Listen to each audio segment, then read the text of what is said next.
Dmitry Bivol makes elite boxing look simple, but simplicity can be deceptive. Is it the jab? Is it the feet? Is it the Soviet system? Or is it something deeper? When great fighters cannot solve the puzzle, perhaps the puzzle itself is the greatness of Bivol. And Bivol has become one of boxing's most complete fighters. He is not the biggest puncher, and he is not the flashiest star, yet elite opponents consistently struggle with him. The question is why? What is the code behind Bivol's success, and can anyone truly crack it? So I think the first thing that people notice when it comes to Bivol is the jab. It's not just a scoring weapon, it is a tool of control. He uses it to measure distance, disrupt rhythm, and force mistakes. Opponents, they spend so much time reacting to the jab that they struggle to launch their own attacks. Bivol dictates the terms of engagement before the exchanges even begin. But the jab alone does not explain his success. His footwork is arguably the foundation of everything he does. Bivol rarely wastes movement. Every step has a purpose. He creates angles, maintains balance, and constantly resets range. This allows him to attack without overcommitting and defend without panicking. His feet often win rounds before his hands. And there is also the influence of the Soviet style, the emphasis on fundamentals, discipline, and efficacy. It's obvious. Bivol does not just chase knockouts or fight emotionally. He trusts the process. His combinations are compact, his defense is responsible, and his positioning is absolutely exceptional. Is the Soviet system the secret, or does Bivol simply represent the highest expression of those principles? And then we had the breakthrough against Canelo Alvarez, a great fighter. Many people focus on Bivol's performance, but the matchmaking from a Canelo perspective deserves scrutiny. Canelo moved up against a naturally bigger, highly skilled light heavyweight with elite stamina and elite discipline. It was a dangerous gamble. At the same time, it marked Bivol's ascendancy. He was no longer respected just by hardcore fans alone. The entire boxing world took notice of that performance. From my perspective, an outsider looking in, what stood out against Canelo was Bivol's ability to adapt and increase the tempo. He did not allow Canelo's pressure to dictate the fight. Instead, he gradually raised the work rate and forced Canelo into uncomfortable exchanges. As the rounds progressed, Bivol looked stronger while Canelo looked more frustrated. That ability to accelerate separates good fighters from the truly elite ones. And then came the challenge of Beterbiev. Many believed Beterbiev's pressure and the power would simply be too much. But instead, fans witnessed two elite fighters operating at the highest level. The rematch was, in a simple sense, remarkable. Bivol's acceleration in the second half of the contest was simply exceptional. He increased the pace, sharpened his combinations, and found another gear when the fight demanded it most. So what comes next for Bivol? The obvious answer is continuing the rivalry with Beterbiev, but other opportunities, they remain. Whatever direction he chooses, the fascination remains the same.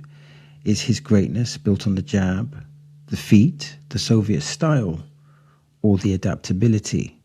Perhaps the real Bivol code is the combination of all those qualities working together in perfect harmony. So let's put our cards on the table and let's give some further context. So the first statement, Bivol's jab controls distance, rhythm, and the entire fight. There's some important things there. There's the jab, there's the controlling distance, and there's the rhythm. And I think that when it comes to all three of those things, Bivol implements it on a high level. For example, the jab, the distance, and the rhythm, they were crucial factors together against Canelo, and particularly in the Beterbiev fights. I think the way he controlled parts of the fight against Beterbiev and how effective his jab was a massive testimony, because Canelo is a fighter that takes his time to get on the inside. He provides educated pressure, but Beterbiev is more of a front foot pressure fighter. He walks through fighters, but he wasn't able to walk through Bivol. And the reason why he was unable to walk through Bivol was because of the jab, was because of the distance control, and because of the rhythm. And the initial thing to add here is the psychological toughness of Bivol. He has that psychological toughness. He's a very strong, courageous man. And then the next statement is that his intelligence, or his intelligent footwork, creates angles, balance, and defensive security. So again, we've got three phases there. We got intelligent footwork, well, four phases: intelligent footwork, angles, balance, and defensive security. So for me, it's the focus on those things. When you put all these things together, it creates huge problems. So when the pressure increases against Bivol, he becomes more defensively responsible. With most fighters, the more pressure you put on them, their footwork starts to break, their balance starts to break, and then they become defensively irresponsible. But Bivol's the other way. He ascends. And the other thing to add here is adaptation, being able to adapt in the ring. And adaptability and ring IQ, they have a relationship. And Bivol really ascends in this area. And then we have Bivol embodies the discipline and efficiency of the Soviet boxing system. And the Soviet boxing system is like the Matrix, figuratively speaking. The system, the Soviet system, is part of Bivol's soul. And this system creates problems for opponents, maybe for various reasons. Maybe in some instances, it creates a problem because some opponents are unfamiliar with the Soviet system. So it creates a problem the same way a southpaw position creates a problem for a conventional boxer. It's a different, innovative system for them. And Bivol embodies this system, and he stays disciplined to that system. Now, the next statement is that the Canelo victory exposed a matchmaking mistake and denounced Bivol's arrival as a superstar. Now, why did Canelo's team make this matchmaking mistake? I think when you look in hindsight, it was clearly a mistake. But if you look at the time, if you looked at Bivol before the Canelo fight, you may have missed the adaptability, you may have missed the high ring IQ, and you may not have understood how psychologically tough he was and his ability to up the gears. So there was intangibles that were unseen. In other words, his eliteness from that point was unseen, and it was unseen by Canelo's team. And also there's the whole thing about Canelo trying to challenge himself and ascend. And then we've got Bivol's ability to adapt and increase the tempo broke Canelo down. Again, this was crucial. When Canelo puts on the pressure with a lot of good fighters, they break down. The Billy Saunders fight is a good example. But against Bivol, when you put pressure on Bivol, not only does he absorb it, he ups the tempo. So he goes from 2 to 3 to 4 to 5. He ascends. So psychologically, Canelo might be thinking, okay, now I'm going to take over. But from your perspective, you think you're going to take over. But all that means is that you take Bivol to another level. So you've emptied your gas tank, or you've put in a lot of effort, only to find out that your opponent has other gears to go through. And that tempo, that increase of tempo, that leverage that Bivol has, it's dangerous. And when you add the tempo with the tactical adaptation, that is a dangerous combination. And the next statement is his exceptional second half acceleration was key to overcoming Beterbiev in the rematch.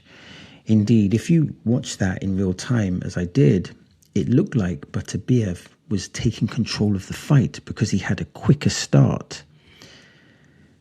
And it looked like in the moment the Beterbiev was taking over and would continue to take over. The signs were not promising. But Bivol, even though he looked, maybe fatigued is too much of a strong word, but he looked relatively tired, he was able to up the gears again, and he was able to make the adaptation, and he became more defensively responsible and more offensively minded, if that was possible. Figuratively speaking, he entered that matrix mode, and it's impossible to prepare for that because we'd never seen that from Bivol before. So Beterbiev made the adjustments from the first fight, and then Bivol made adjustments on Beterbiev's adjustments. And that acceleration in the second half of the fight, for me, solidified him as an elite fighter. And then the next statement is that Bivol's greatness comes from a combination of multiple elite skills working together. I think that's a very true statement. He's not the most powerful. He doesn't have the most speed. But when you put together a good jab, good footwork, maybe a great jab and great footwork, and then you put together the defense, the discipline, the elite mental toughness, the adaptation, the hiring IQ, the ability to raise the tempo. When you put all the pieces of the puzzle together, you come up with an elite boxer. And this is my final statement. Think of this. If elite fighters know what Bivol is going to do and still cannot stop it, then perhaps his greatest weapon is not a single skill, but the mastery of them all.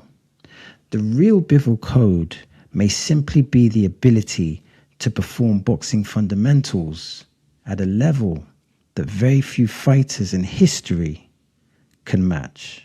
So that's the end of the video. Now I'm trying to build a digital boxing community. That means I'm interested in your comments, I'm interested in your questions, and I'm interested in your observations. Now, if you want to support the channel, simply like and subscribe and click the hype button. And if you want to watch more content like this, then simply click here or click here. As always, thanks for your time. It is much appreciated.